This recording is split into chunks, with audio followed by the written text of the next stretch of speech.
Dipersembahkan oleh Susu Steril 7 Kurma. Pemirsa Asmaul Husna, kembali lagi bersama keluarga Ustadz Taufikur Rahman. Nah sekarang Abi, Bunda, kita dengerin dulu pertanyaan dari netizen ya. Baiklah. Assalamualaikum warahmatullahi wabarakatuh. Ustadz izin bertanya, apabila di suatu daerah terjadi bencana, tentu saja banyak sekali bantuan yang datang dari manapun. Nah, bagaimana sikap kita sebagai muslim apabila kita menerima bantuan dari rekan-rekan atau teman-teman saudara kita yang berbeda keyakinan? Sikap terbaik kita seperti apa? Terima kasih. Wassalamualaikum warahmatullahi wabarakatuh. Nah, Oke, gitu pertanyaannya tentang gimana kalau misalkan terjadi bencana di suatu daerah nih. Terus kan pasti ada posko bantuan, posko bencana. Ya. Nah, terus kan pasti banyak bantuan yang datang beragam dari macam-macam kota, dari organisasi-organisasi orang, mana. Nah, terus datang bantuan dari komunitas yang beragamanya berbeda. Ya. Nah, itu tuh gimana, Bi? Ya. Boleh nggak, Bi, diterima atau kita tolak gitu, Bi? Ya, makanya di dalam Al-Quran surat Al-Anbiya ayat 107 Allah Ta'ala berfirman, Bismillahirrahmanirrahim, wa ma arsalnaka illa rahmatan lil alamin. Dan tidaklah aku utus engkau ya Muhammad melainkan sebagai kasih sayang untuk sekalian alam. Yang dimaksud sekalian alam nggak mengenal perbedaan akidah, nggak mengenal dia yang berakal maupun yang nggak berakal. Semua tumbuh-tumbuhan, binatang, manusia. Berarti berbicara manusia nggak mesti hanya satu akidah. Itu tujuan baginda Nabi kita Muhammad diutus untuk ke muka bumi. Berarti gimana Ustaz? Menerima demikian. Si soleh minum teh hangat. Boleh banget. Terima ya, Bi, lagi posisinya lagi kesusahan. Ya, makanya kakak di dalam aturan hak-hak bertetangga hangat berbeda dengan hak sesama muslim. Kalau hak sesama muslim diatur cuma ada 6. Tapi giliran hak sesama tetangga maka di situ ada 8. Jadi nggak ada disebut mau berperilaku sosial kepada tetangga, cek dulu agamanya apa ya, enggak.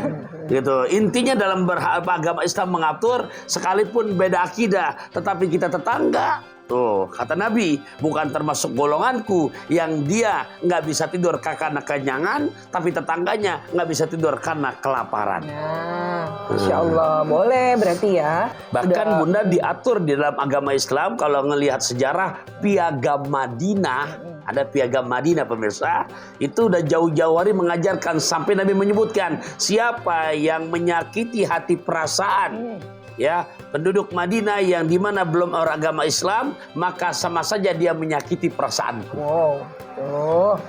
Tuh, begitu mengedarkan untuk persatuan kedamaian. Jelas Kak, toleransinya jelas ya. Saling tolong menolong tuh tanpa pandang bulu, tanpa memandang warna kulit, nggak ada ras-rasan, nggak ada melihat agama. Ayo saling tolong bantu membantu, kecuali dalam hal ibadah ya. Semuanya ada batasannya. Masya Allah. Sudah diatur. Jadi boleh ya, tadi netizen yang menjawab, silahkan kemana saja. Ketika kita mampu, sanggup, silahkan. Nabi, tadi sudah dijabarkan bahwa karunia dari Asmaullah ini yang bisa kita contohkan dalam kehidupan sehari-hari. Kalau kita misalnya tidak bisa memberikan apa, kita nggak bisa memberikan bantuan rezeki dan sebagainya, bisa melalui ilmu dan sebagainya. Itu juga diajarkan oleh baginda Rasulullah ya. Iya dong. Ya, jadi Bunda, makanya di dalam Al-Quran diatur tuh ya, buat ini kalau yang jelas berilmu jelas berarti dia berkontribusi dengan amanah keilmuannya. Nah, dalam hal sifatnya memberi sampai di dalam Quran surat ke-63 juz ke-28 ayat 9, 10, 11. Nah, ini sampai Allah atur, ya ayyuhalladzina amanu la tulhikum amwalukum wala auladukum an dzikrillah. Wahai orang-orang yang beriman, janganlah kalian dilalaikan hanya 2 urusan. Jadi mindsetnya hanya berpikiran harta, anak, anak, harta, harta, anak, anak, harta, lupa sama bagaimana kondisi keluarga, tetangga yang lagi dapat musibah, lupa sama saudara-saudara kita yang mungkin kemarin di Turki, yang kemarin korban di mana bencana gempa di Cianjur, atau mungkin yang kemarin korban banjir bandang di Semarang. Intinya kita adalah Indonesia. Lantas kita bekerja keras, tapi pemikiran cuma dua, anak harta, anak harta. Nah, sehingga yang demikian, siapa yang berbuat demikian Bunda, nggak ada inisiatif ingin memberi, membantu, faulaika humul khosirun. Mereka adalah orang-orang yang merugi.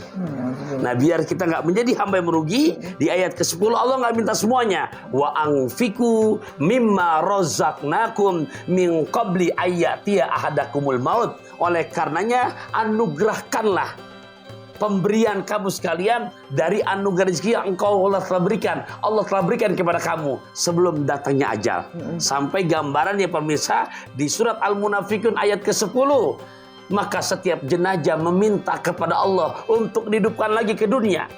Nggak minta 2 bulan, nggak minta 2 tahun, nggak minta 2 minggu, nggak minta 2 hari. Mereka hanya meminta gharib, sebentar saja lagi ya Allah. Hidupkan lagi saya ke dunia. Karena menyesal lagi masa hidup, anugerah rezeki yang Allah berikan kepadanya, dia tidak mau untuk memberi. Berapa lama? Dia minta sebentar saja, gharib. Ditanya mau apa? Mau ngapain? Mau umroh, mau haji, mau puasa? Bukan. Tapi mau sedekah, mau memberi. Tapi sudah terlambat. Sudah terlambat. Allahu Akbar. Ini waktunya sedikit lagi nih. Masya Allah, tabarakallah, hujan. Allah masaiban nafi'an. Ya, jangan malas nih, walaupun hujan, habis selesai sholat subuh jangan tidur lagi. Tadarus, terus beraktivitas. Ya. Kesimpulan sedikit, Bi. Harta yang kau makan sudah pasti akan jadi kotoran. Harta yang kau simpan sudah pasti jadi warisan. Yang langgeng sepanjang zaman adalah yang sudah kita berikan untuk diinfakkan. Pergi mendaki berjalan kaki. Gelap gulita dikhawatirkan. Harta hakiki yang kita miliki adalah yang sudah kita infakkan. Nah, itu. Catat di dalam hati, tanamkan, amalkan ya.